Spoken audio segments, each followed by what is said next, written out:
And now we are live on YouTube. Thank you, Professor. Okay, that's fine.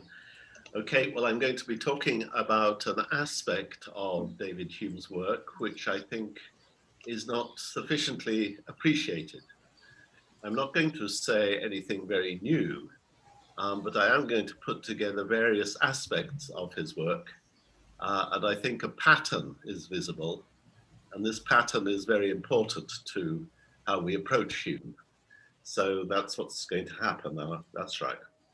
I've called the talk Hume's Economy of Aim, because I think one feature of Hume's mind, and this is the feature I want to emphasize, is that he very seldom overshoots himself. He doesn't try to establish more than he needs, both that he doesn't try to establish more than he can establish, and he doesn't try to establish more than he needs. And I'm going to illustrate what I mean, but by 5 cases, if I can get through them all. One is his argument about miracles.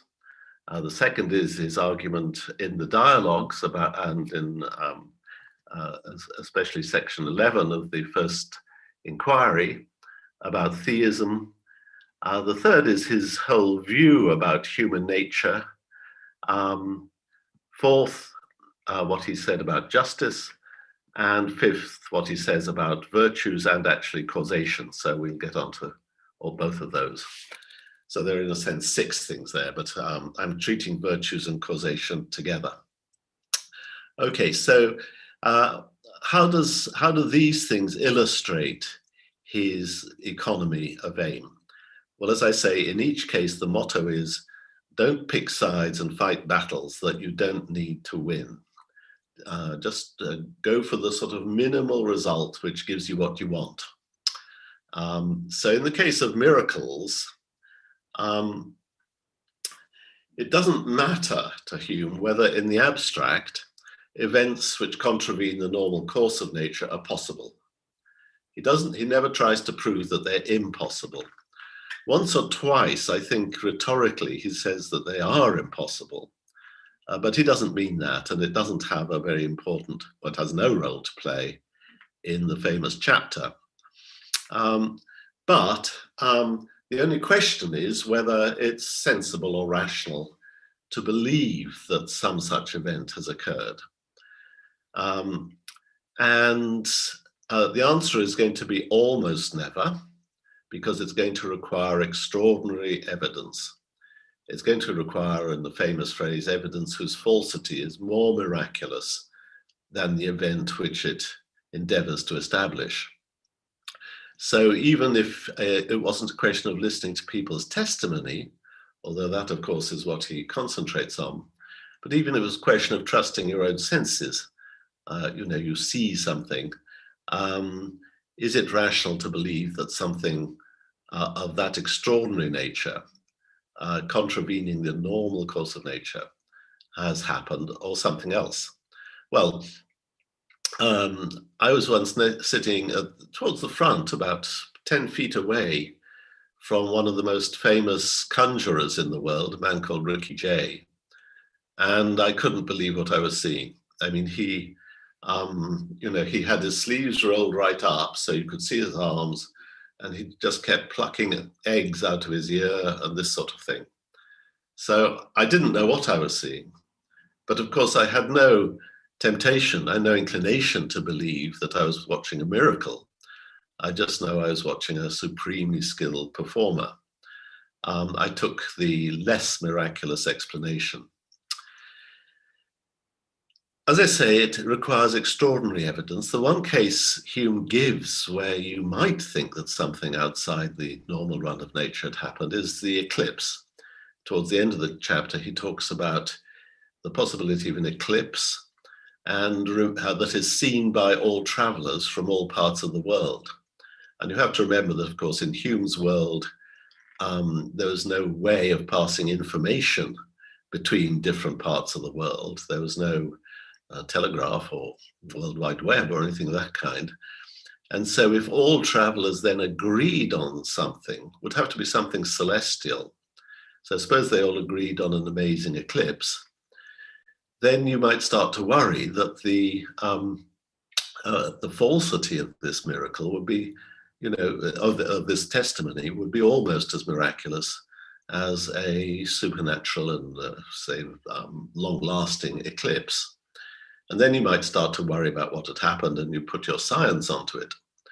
But in the case of miracles offered in support of religions, miracles testifying that your favorite religious figure performed these extraordinary feats, Hume thinks the testimony never meets the requisite standard.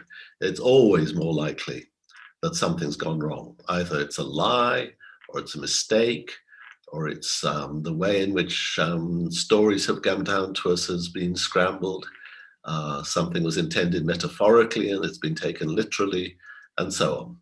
So there's always the possibility of an error. It doesn't have to be out and out deception, but it does have to be the introduction of error. And that's very common. We know that that's a common kind of thing that happens.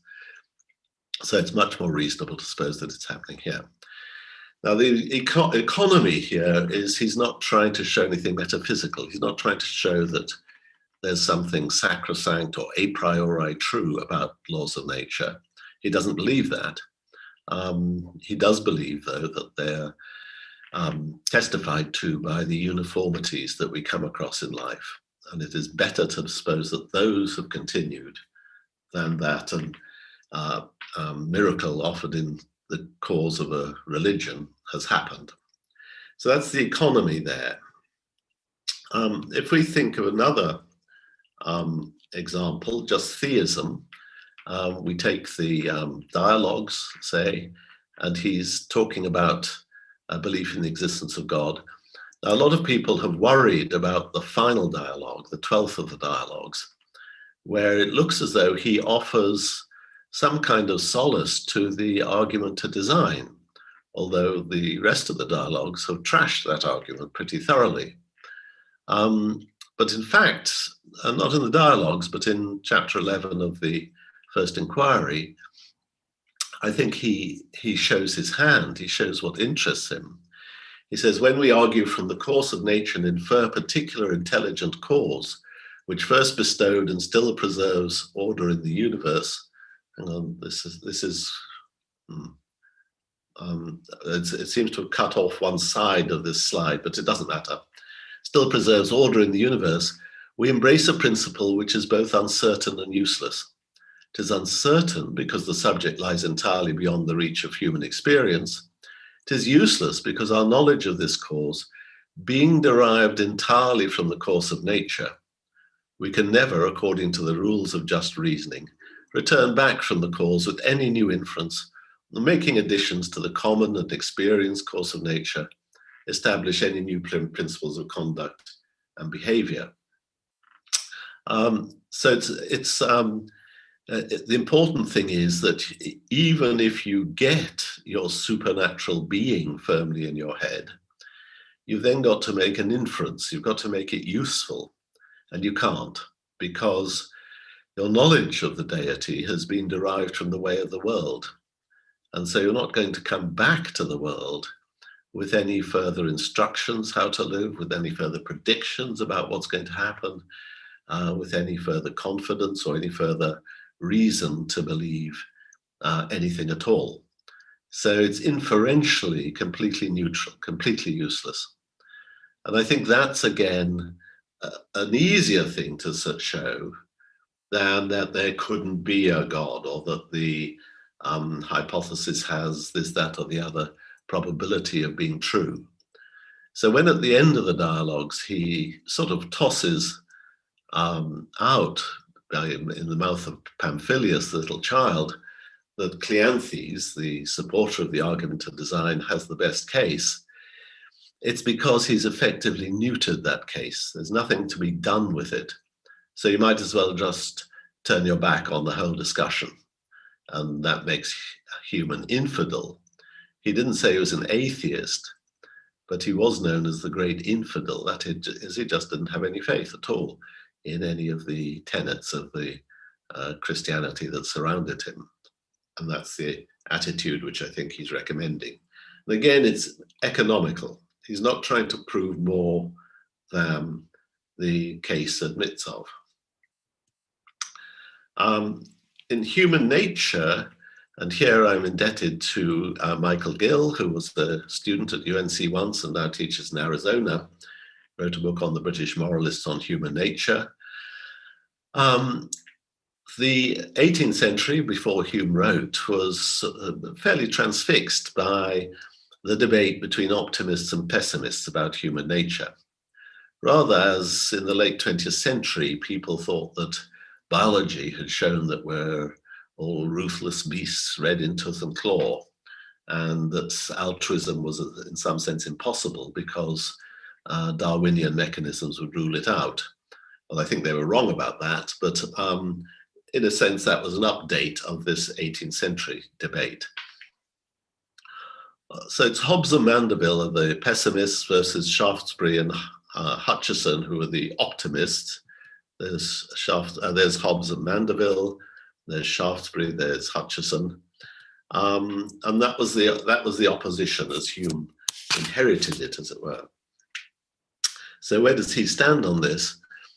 Well, he thinks, look, each side has got something to be said for it. There's no doubt that people are sometimes pretty nice, and there's no doubt that they're sometimes pretty nasty. Under sufficient stress, they become selfish and look out for themselves and don't look out for other people. On the other hand, when you think of families and you think of your circle of friends, you can see people who do act on behalf of each other. So let's compromise and just say we're pretty nasty, but also pretty nice. And that gives you what, as he famously puts it, some particle of the dove kneaded into our frame, that is kneaded like bread, it's woven into our frame, along with the elements of the wolf and the serpent. So you've got a mixture. You can be more or less pessimistic, saying there's quite a lot of there's not very much dove in there, or you can be more optimistic and say there's quite a lot of dove in there. It doesn't really matter. The reason it doesn't matter in Hume's philosophy of ethics is, of course, that he turns his attention to the so-called artificial virtues, although he doesn't use that phrase after the treatise. And what he turns his attention to is, of course, the issue of justice. And he asks how conventions arise. And he comes to in the famous chapters of the Second Inquiry and in the relevant parts of the treatise, he is very proud of this mechanism. He more or less repeats the discussion in the treatise in the same words in the inquiry, same examples. He thinks of us as facing a future in which we have to act together if we're to achieve effects which we all want. So, for example, a good example which ethologists like is, suppose you are scavenging. You're trying to get food by driving a wild animal off its prey. So the cheetah has brought down an antelope and you dearly love to eat the antelope, but you have to get rid of the cheetah. Well, if one of you goes for the cheetah will kill you. So, but if a pack of you go, you could harass it enough to drive it off. So you need to act together, and then you need coordination. And Hume thinks these coordinations can arise without any promise. The same problem, the problem of overcoming the war of all against all, had been, of course, tackled famously by Hobbes, and Hobbes's solution was that you kind of contract into a solution. You, as it were, write down a promise. And Hume has, of course, nothing but contempt for that solution because he thinks that promising is one of the things we need to understand. We can't rely on it in a sufficiently blank landscape. But what you can rely on is what we later would call Darwinian evolution. That is, you'll do better if coordinated activities arise. And he thinks they do. Thus, two men pull the oars of a boat by common convention for common interest. It's in each of their interests that the boat goes in a more or less straight line. So they manage to coordinate their rowing so that that happens. They don't go round in circles, first one way, then the other. And thus gold and silver are made the measures of exchange. Thus speech and words and language are fixed by human convention and agreement. Well, it's basically not so much convention in any modern sense. It's more the evolution of coordination. But of course, once coordination has evolved a bit, you can then imagine groups, not only groups of people, but possibly groups of primates, enforcing the convention, so that if somebody breaks it, they become the object of punishment or sanction of some sort. And that's visible not only in humans, but actually in animals. Hume didn't know this, but a very nice case, which I like to tell students about, is the example of the canid bow. A canid is a dog's. And a dog will go down on its forepaws to signal that it's about to play, and another dog will do the same, and then they rough and tumble like as puppies. Now, occasionally amongst wild dogs, coyotes, wolves, it occurs to a wolf to give the signal, but then to attack the other, because the other dog will then be sort of off its guard. And if there's something to be gained by attacking it, perhaps a mate or some food, then it occurs to a coyote or a wolf to do this. It's been observed that they then attack. The interesting thing is then, if that behavior is witnessed by the rest of the pack, the trespasser, the animal that misused the signal, that as it were lied or deceived, is driven out of the pack. He becomes a pariah. And that, amongst pack animals like coyotes and wolves, is in effect a death sentence, because they can't hunt alone effectively. They have to hunt in packs. So there you've got the arrival of coordination.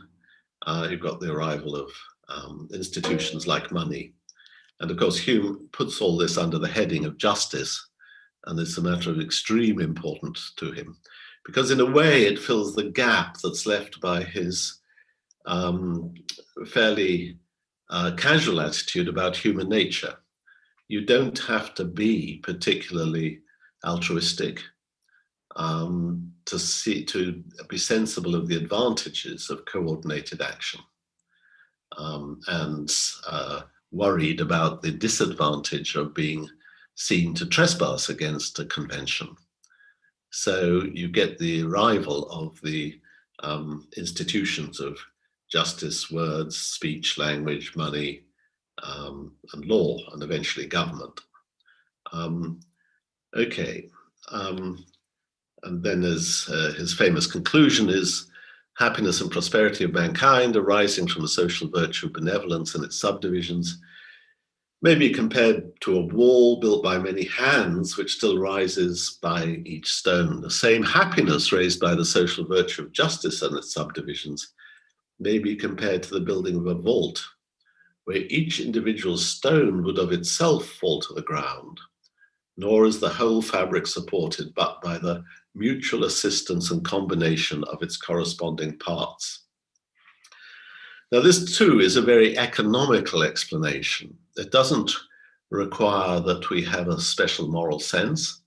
It doesn't require that we have an a priori conception of justice, which somehow governs our behavior, a sort of an instinct for normativity.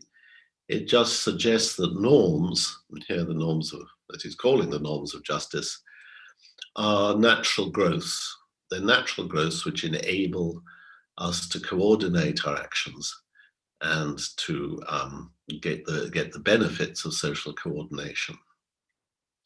So again, you get a very economical explanation of something which other people had thought required something like the word of God or the candle of the Lord burning within you, as if normativity was outside the realm of nature, but is not. And Hume shows that it needn't be, which again, I think, is showing something very economical. It's not asking more of human nature than we know is already there. Okay, the final example I'm interested in is going to be the structure of his thinking about virtue and the structure of his thinking about causation. And here I'm going to go back to a paper by the Princeton historian of philosophy, Margaret Wilson. Margaret Wilson said that the late 17th, early 18th century, that many writers, and she cites Locke and Bayle, I think Hobbes as well, were, as it were, locked into a problem of trying to juggle together three different views. And her particular example is about colors. So colors are microphysical structures, possibly including relationships with other physical structures. Colors are the powers or dispositions that objects have in virtue of their microphysical structures to cause particular sensations in us. And thirdly, colors are those sensations, qualia, in us. And she makes it as a charge against these early 18th century philosophers that they couldn't, in a sense, come clean in their own minds. They often write as if one of those is true, and then they write as if one of the others is true, and then they write as if the third is true. So it's as it were a charge that they are either imprecise or they're vacillating, they're changing their minds from one page to the next. Well, if you look at Hume on virtue, you get exactly the same structure. You get three possible things, and he says each of them. Virtues are useful or agreeable qualities in persons. So qualities, say, of being benevolent is useful and agreeable to the possessor of the benevolence and to other people. Virtues are the powers that people have through possessing such qualities to excite pleasure, love, and admiration of their opposites in those who contemplate them. So the thing about benevolence, say, is that it's got this power to excite pleasure, love, and admiration in us who see benevolence being exercised. And the power is the virtue. Or thirdly, the virtues are those passions of love or admiration themselves, lying in the mind of the person contemplating the qualities of people. So not the power to excite the admiration and love, but the admiration and love itself. And I think if you look, in a paper I once wrote about this, I gave the passages in which Hume says each of those three things. Now, as I say, Margaret Wilson took it as a flaw, a failure in the philosophers she's discussing. She doesn't discuss Hume in this connection, that they don't come clean. And if your obsession, as it were, is to know what colors are, or what virtues are, this will seem to be a defect. But suppose that's not your aim. Suppose your aim is something else. Your aim might be, for example, to write a treatise of human nature, or inquiry into the principles of human nature. And as far as human nature goes, do you have to decide between 1, 2, and 3 there? And I think Hume thinks you don't. I mean, his basic story is going to be like this. There's a random person you may recognize. Income data. That's you see something. You get a reaction of a certain sort, and you voice the reaction. In the case of virtue, by talking about values. So the data show you somebody behaving, let's say, kindly, in a kindly way to somebody else. The reaction is something like love or admiration. because this data has the power to generate that reaction. And you end up talking about values. Now, from Hume's point of view, that's enough. That places the human practice of valuing things, of seeing certain traits of behavior and of personality as virtues. It places it in human nature. It means you aren't responsive to some moral property of things. You're just responsive to, say, the sight of somebody behaving kindly in a kindly way to somebody else. Your reaction is approval or love or admiration, as Hume calls it, and you express that by talking about the person being virtuous. So there you've got a tripartite story, but it's not a flaw or failure, a problem, that you haven't said what virtue is, which of those things is virtue. You don't have to say that. You've just got the tripartite story. There are three elements to it, which end up in us talking about virtues and admiring virtuous behavior as we do, having the sensational feeling of love or admiration for people who exercise benevolence, in this case, or courage, or whatever other virtue you're talking about. And that's all we need in order to give that bit of human nature its proper anatomy, its proper analysis. So we don't need to. If we were metaphysicians, we'd be asking the constitutive question, what values are? But Hume isn't a metaphysician. We know what he thinks about metaphysics. He thinks it needs being confined to the flames, containing nothing but sophistry and illusion. So he's not asking metaphysical questions. He doesn't see it as incumbent upon himself to answer them. He's asking and answering a question about human nature. And this is the end of my talk, really. I want in each of those 5 cases, I could have gone on to give you exactly the same tripart account of our interpretation of the world in causal terms. It's not entirely uncontroversial what the data are, but for Hume, the data are things like regularities in the way events follow one another. The reaction is that the pattern impresses itself on your mind, and when it does so, your mind changes in such a way that you no longer make any scruple of foretelling the one event on the occurrence of the other. He might also have added that you put the regularity in your toolkit as a regularity you can rely upon as you manipulate events to bring about a future you desire. And you end up talking about causation. And that's all there is to it. So I think the moral I'd like you all to draw as you do your Hume scholarship is to avoid scholasticism. Scholasticism is, in this case, overcomplicating the phenomena, overcomplicating the answer you want, and then troubling yourself because you either overinterpret Hume by making him out to say something more metaphysical or more semantic because you think semantics and metaphysics is the center of philosophy. Well, you may think that, but Hume didn't. And you have to interpret him, you have to approach him with sufficient charity to understand the problematic, the problems as he sees them, and the form of his answer to them.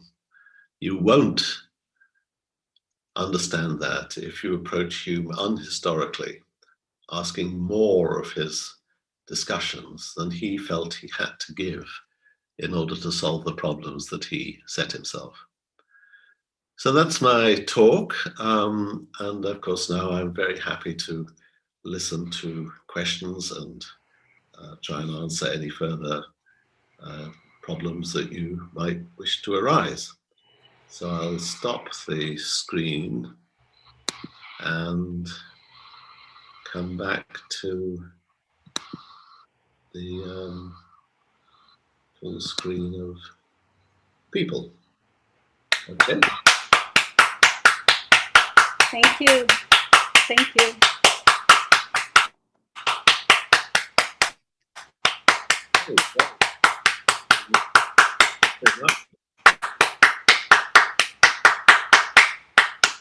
Somebody else is clapping. Okay, I can't see. Okay, there's the little moral. Hello, Olivia again. Thank you. Professor, I can't even believe that you were able to touch so many fundamental aspects of Hume's philosophy during your talk. Thank you so much for it. Thank you very much.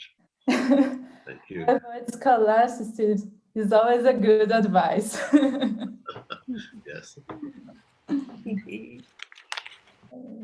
You will receive the questions that our audience on the YouTube broadcast on your chat, okay? Okay, it will come across, will it? Sorry, can you repeat for me? I said, It will come across. Okay. At present, I'm not seeing any questions, but In the meantime, may I ask you short questions? First, I'd like to thank you very much for a wonderful and very engaging talk, and I can see the book right in front of my eyes that can foresee the future, and I wait for it. no, I'm not writing a book of this actually. I would love to see it because I can see the principle, the wise man proportions his belief to the evidence, and that's so wise.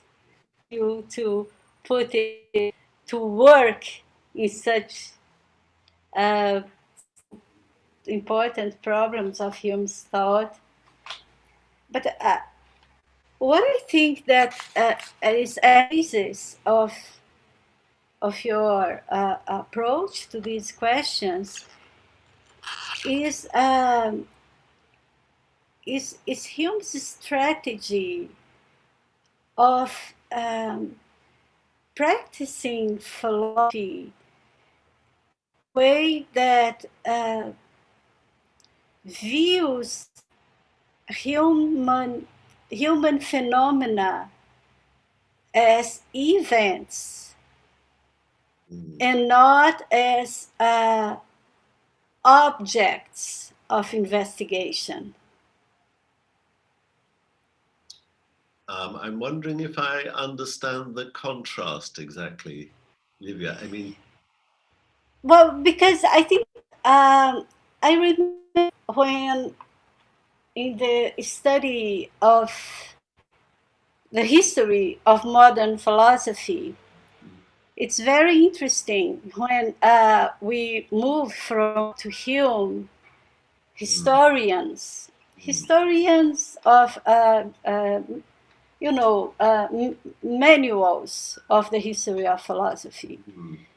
They always emphasize that the metaphysic substance substituted by the metaphysic, the philosophy of causality. And that's what is abandoned. That's what is something with which Locke still struggles, the knowledge of substance, and something that Hume thoroughly abandons when he writes the three treatises. Cause and effect in Hume, despite the definitions end up being two objects, but the succession or regularity or uniformity of events, the causal order, causal world of events. Yeah, yeah. It's I hear you. Yes. You know what I mean? Yes, I think I understand that. I mean, I think the contrast is probably with, well, let's say Descartes. Descartes, causation is, I think, fundamentally a matter of one substance One and one. passing Yeah. on a property. It's like inheritance. The one substance passes on a property to another substance, and that's how you are to Exactly. That's how you're to think about causation. And Locke's substract. Yes, Locke probably. I mean, Locke inherits that view. There is a substract of qualities, of properties. And they're absolutely right. There is a contrast that Hume thinks that what you observe, what then sets your mind off to think about. You have a collection of things. Sorry? And you do not, in that, you have a world, a collection of things. Well, you do have things, although, of course, in book 1 of the treatise, Hume's relationship to things in space-time, ordinary, everyday things, is very problematic. It's very problematic. So there is a kind of gradual dissolution of things. And in that sense, you are telling us that Hume's philosophy in all these cases is dealing with pattern, relations, modulations, yes, moldings, modelings. Yeah. And that's why it's not adequate to try to find explanations that are according to rigidity, to the rigidity of certain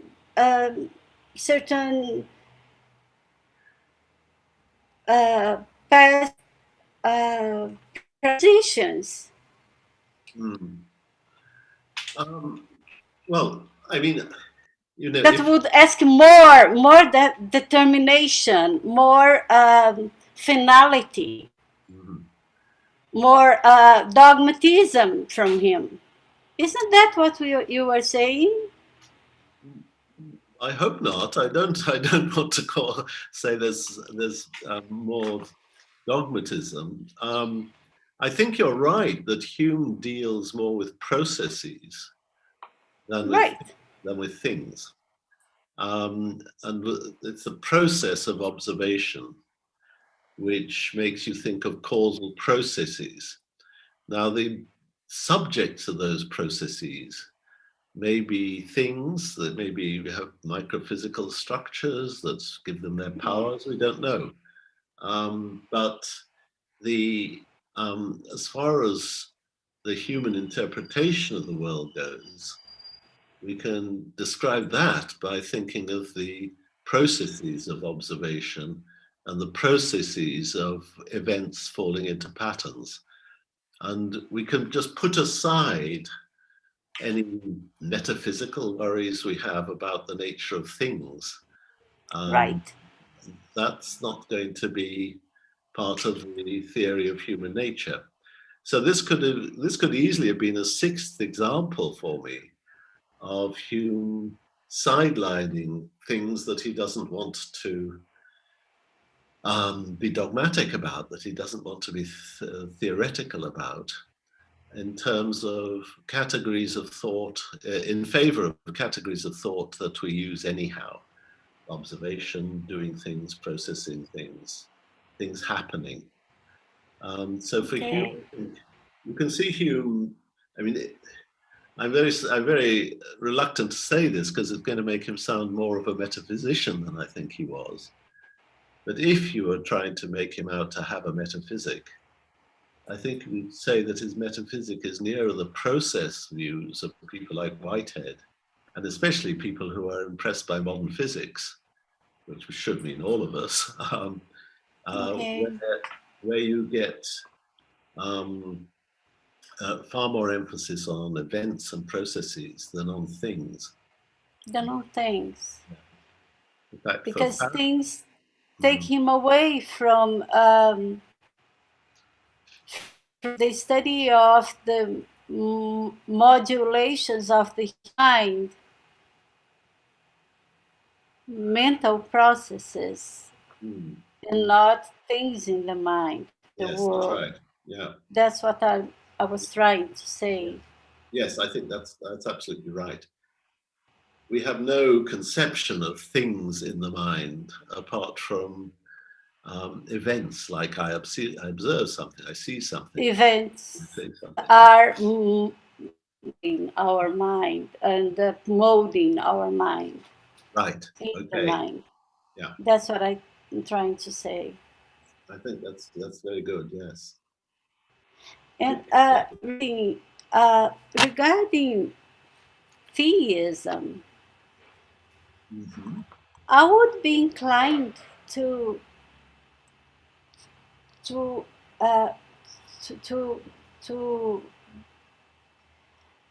I would be inclined to believe Hume a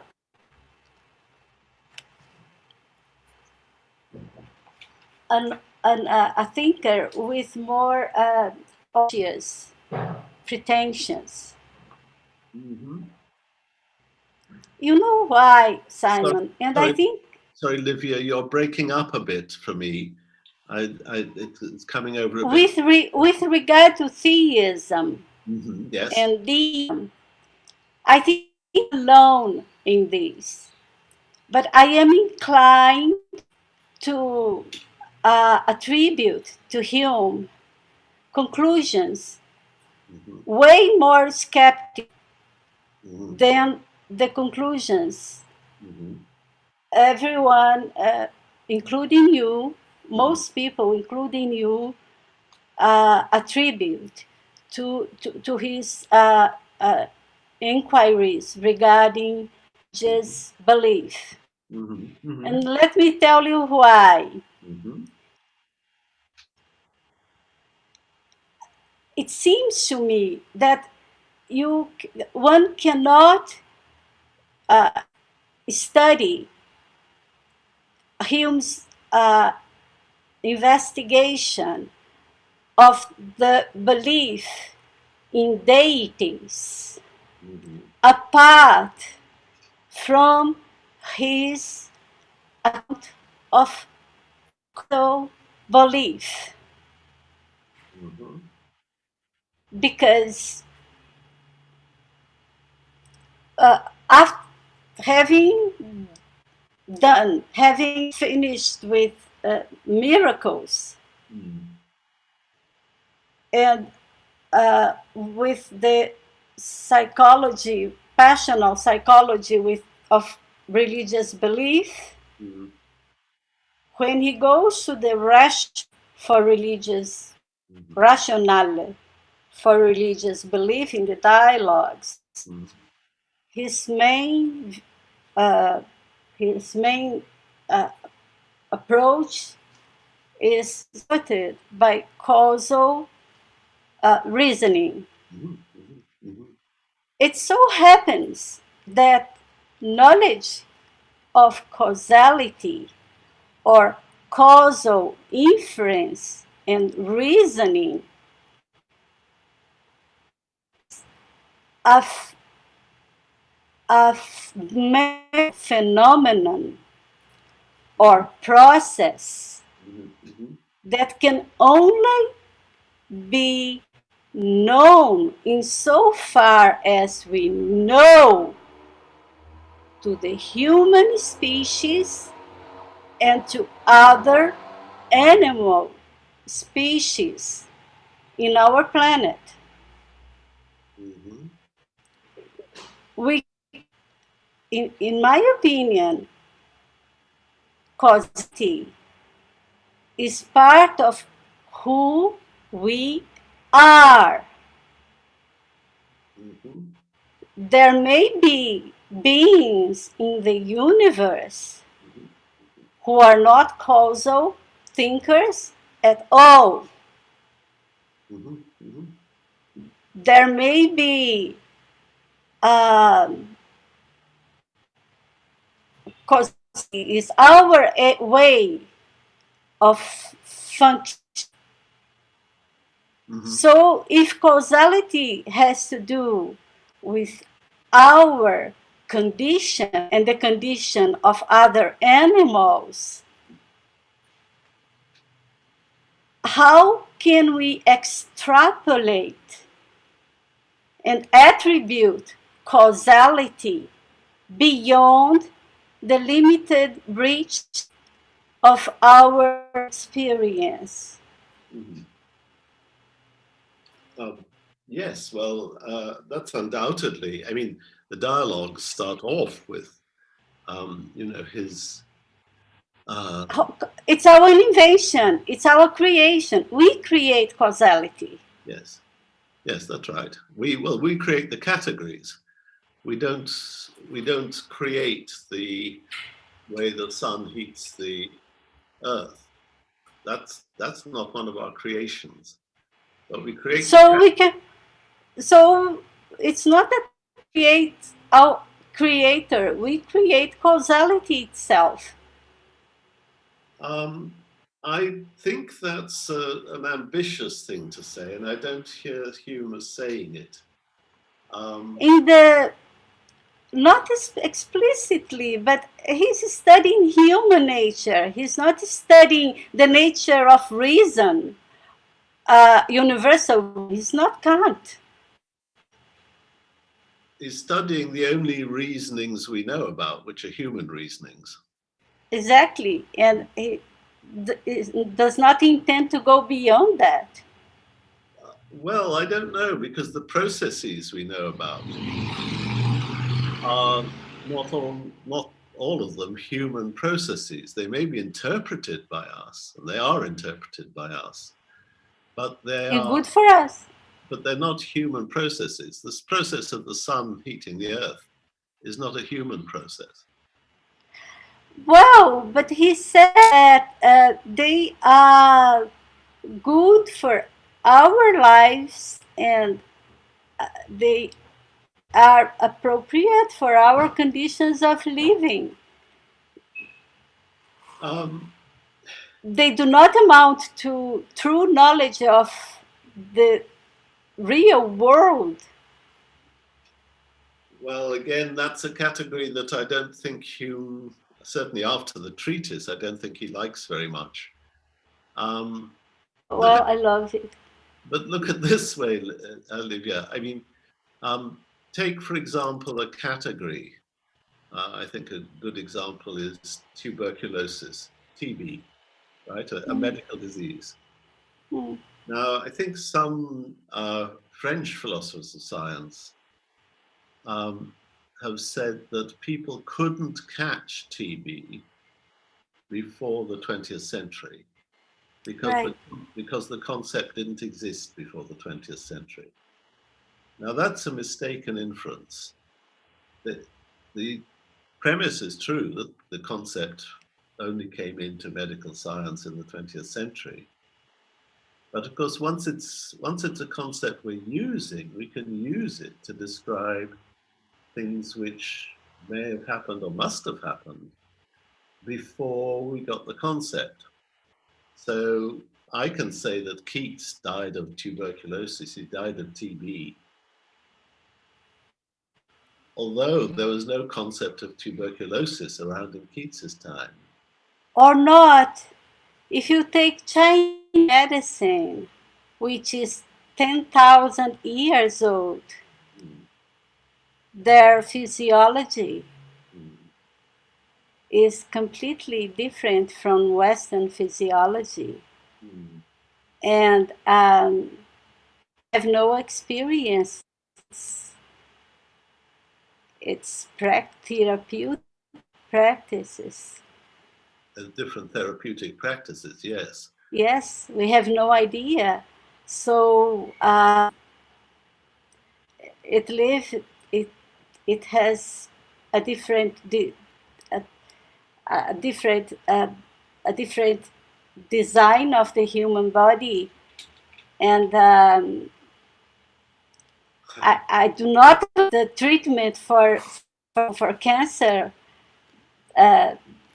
developed by allopathic medicine, and I would not subject myself to this kind of treatment. I would not subject myself to alternative medicine either, but I don't know. There are multiple models, human body of therapies that predate uh, the medical uh, medical uh, uh, list of infirmities. Look at the North United States list of mental diseases. It's a joke. I know, DSM-4. Yes, that's a joke. Yes, It's a guide yeah. the pharmaceutical industries create to sell products that are super expensive and are very harmful. So, you know, you believe with a little disbelief. I'm not quite sure where this is going, but I mean, I want to say that But I'm taking, yes, I'm going away. there's some medical concepts, like say cancer, tuberculosis. It's a bacillus. They know what it is, which I work with. I place confidence in them. They're categories which are my categories, as it were. I use them, and using them, I can say that Keats died of tuberculosis. Tuberculosis. I use them too. I know nothing about Chinese coffee. No, I don't. Sure. But of course, insofar as the medical practice is dodgy, doesn't They are everywhere. the results, then I don't use its concepts. So, for example, I don't think of homeopathic dilutions as effective drugs, and nobody's ever. And I don't just say nobody's cured by them nowadays. I say nobody's ever been cured by them. It's impossible. No, they are harmless, but they are not. They're not in use. They're not in use, except as placebos. But we are talking. But aren't we talking about adaptations instead of talking about objective truths? Well, our adaptations are part of the machinery with which we get at what we think of as objective truths. Eventually, it is we who are going to categorize some truths as objective and others not. I mean, I think an objective truth is one that survives objective inquiry, and objective inquiry is an inquiry conducted with various virtues: diligent, careful, open-minded, subject to a repeated occurrence, that is repetition, which confirms it, and which has survived various attempts to falsify it if you're Popperian. And so once something has survived objective inquiry, you can call it an objective truth. Whether it's a useful category, I'm not sure. But that's what I mean by an objective truth, one which has survived that kind of inquiry, or one which would survive that kind of inquiry.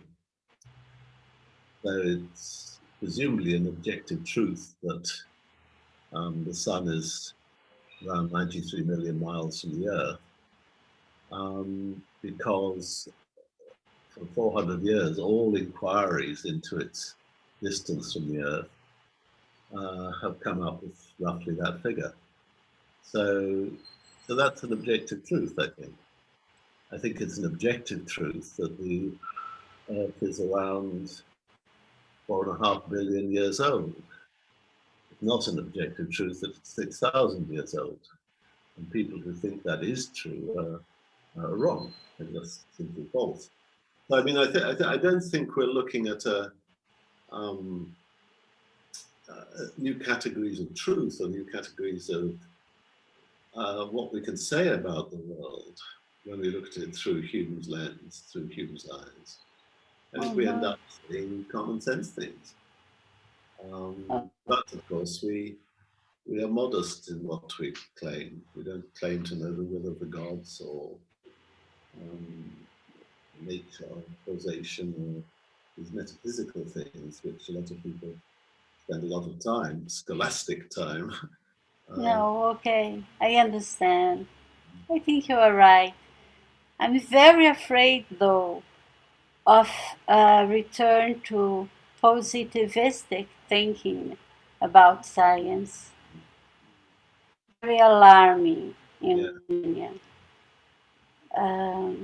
Well, I think, yes, I think that, I don't know how it is in Brazil, but here in England, the medical people, statisticians, epidemiologists, have not distinguished themselves. They keep coming up with things which they regard as certain about the pandemic, which are not at all certain. And oh, yes. Well, here, Bolsonaristas who deny everything, yes, it's a very dangerous thing. They deny the existence of the virus, of the pandemic. They refuse to use protection. It's very alarming. Right. Now, but they are fanatics, religious fanatics. Yeah. From Neo-Pentecostal religions. I've got here a question from Alana Cafe. Oh, wow. I'll read out the question. Hello. Hume does not seem to decide between many of his positions. Is this his skeptical position? What about more explicitly skeptical statements, such as those in which Hume suspects the existence of causality beyond the observable regularity? Or two, those about the external and independent existence of objects, in which he suggests that there's no contradiction with experience. Yes, as far as Hume on objects goes, I think, everyone knows that what happens in Book 1, Part 4 of the treatise, that's the first big discussion of the external world and our knowledge of it, or lack of knowledge of it. And Hume was, I think, rightly dissatisfied with that treatment. That's the chapter that, or the part of the treatise which ends with, this rather theatrical melancholy, because he thinks that all theories fall to pieces if you try and theorize about your relationship to the external world, and carelessness and inattention alone afford any remedy. So you've really just got to give up. When he comes back to that in the inquiry, he soft pedals the skepticism. He doesn't actually treat in the same depth or with the same kind of, in a sense, the same rigor even, the problems that he'd set for himself in the treatise. He just bypasses them. And he comes up with a much more, what he calls a mitigated skepticism. That is just, don't be too confident of exercises of reason, because your reason can let you down. So there's a sort of much more modest skepticism, which I think takes place in the inquiry. I think, I mean, it used to be, certainly for centuries after his death, a couple of centuries, Hume was, well, not quite a couple of centuries, 150 years after his death, people emphasized Hume's skepticism, and he became known as the great skeptic and so on. Then in the 1940s, Norman Kemp Smith gave a revaluation, which has been very influential on my own view of Hume, which is that Hume was much more interested in naturalism, that is, in investigating the mind as a natural phenomenon, rather than in skepticism about the external world or skepticism about anything, in fact. Now, it's true that his natural inquiries lead him to think that reason won't take us very far. I mean, he is an empiricist. He doesn't think that we can manufacture new thoughts, new views, new truths without being very tightly tied to experience. So that's true. But his empiricism, I think, leads to his main interest being naturalism, not skepticism. And of course, and you have to remember that even Kant, and Kant everyone thinks of as a very ambitious philosopher, even Kant was known in his own times as the all-conquering skeptic. What people read in the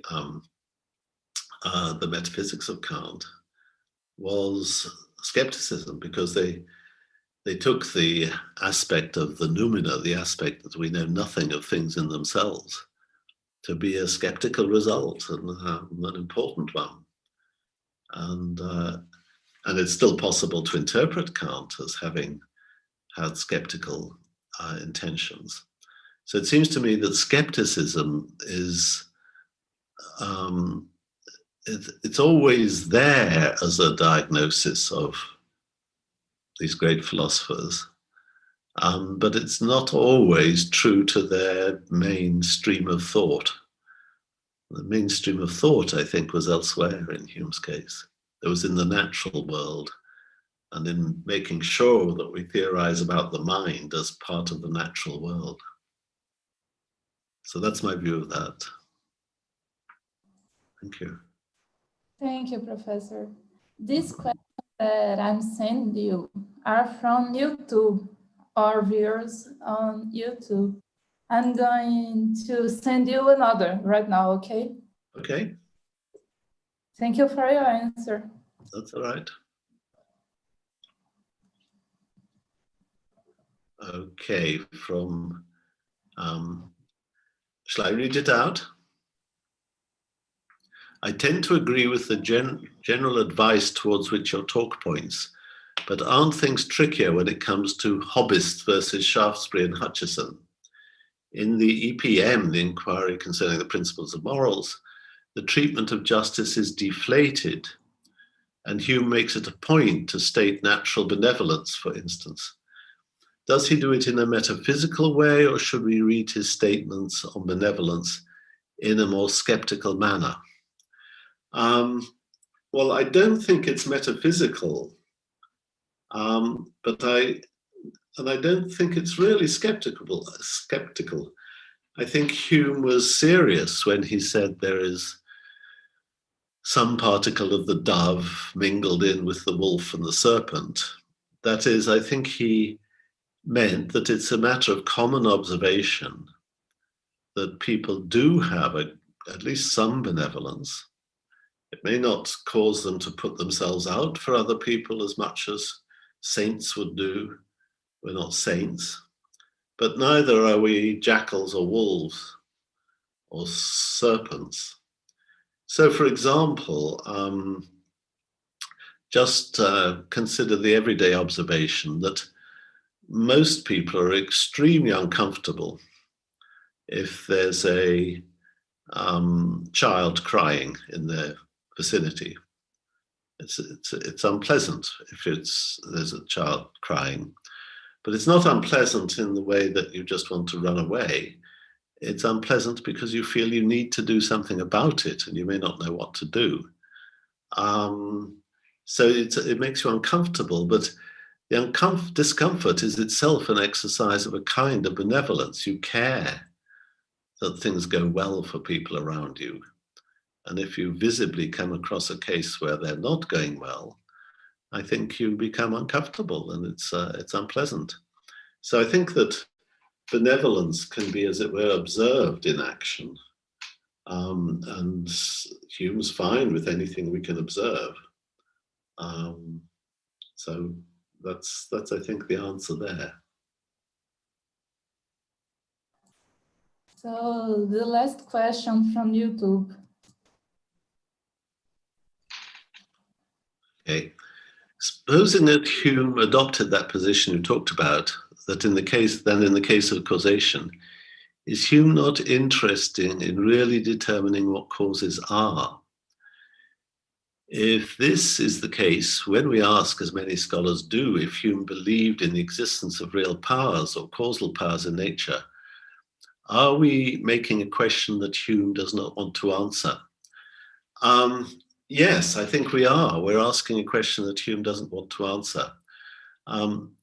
Hume, I think, does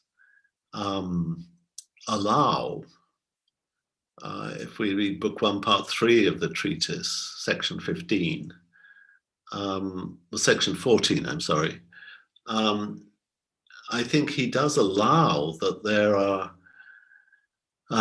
some unknown reasons, if you like it, unknown causes, which keep the frame of nature regular.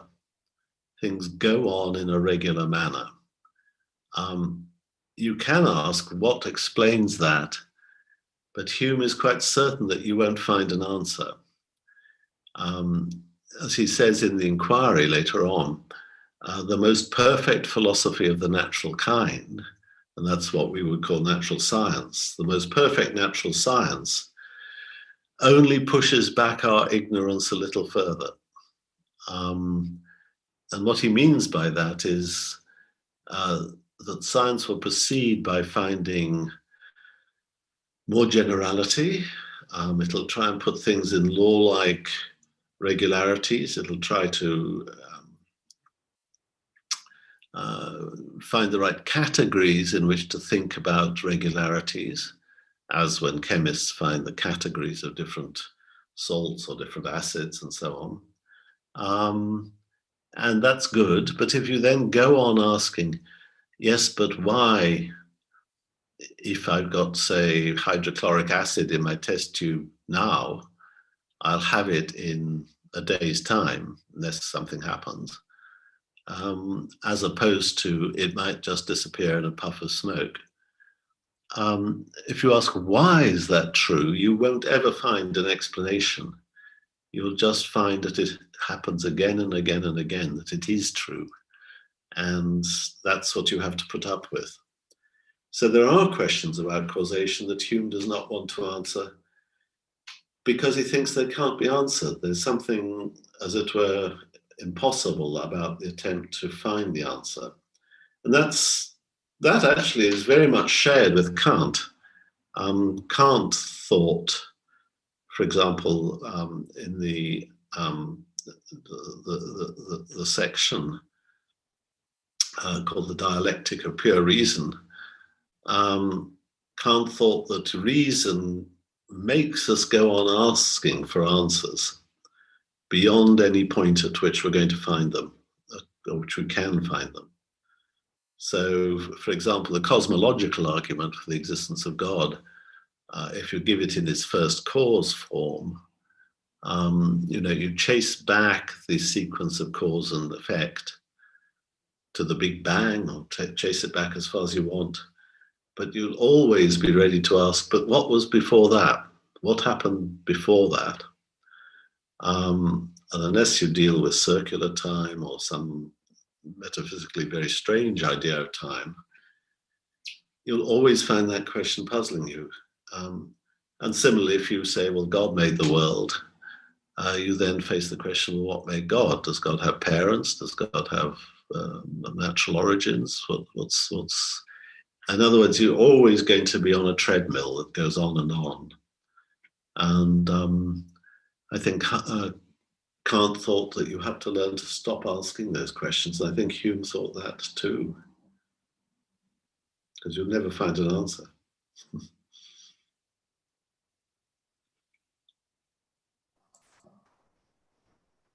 Professor, thank you so much for your answer. And we are getting to the end of it. Yeah, my voice is beginning to go. I think I have to stop. Just in time. So I'd like to thank you yet again. Thank everyone who's participating in the event. And Professor Lydia, please, would you like to say final words?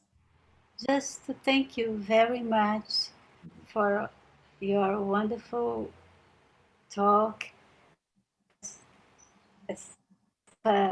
We learned a lot from you, and we wish you the best. Thank you very much. And I wish you all the best too. Bye-bye. Bye-bye. Bye-bye. Thank you. Bye. Here we are, the Grupo Hume, once again, thanking you. Bye-bye. It's been wonderful. Thank you. Bye.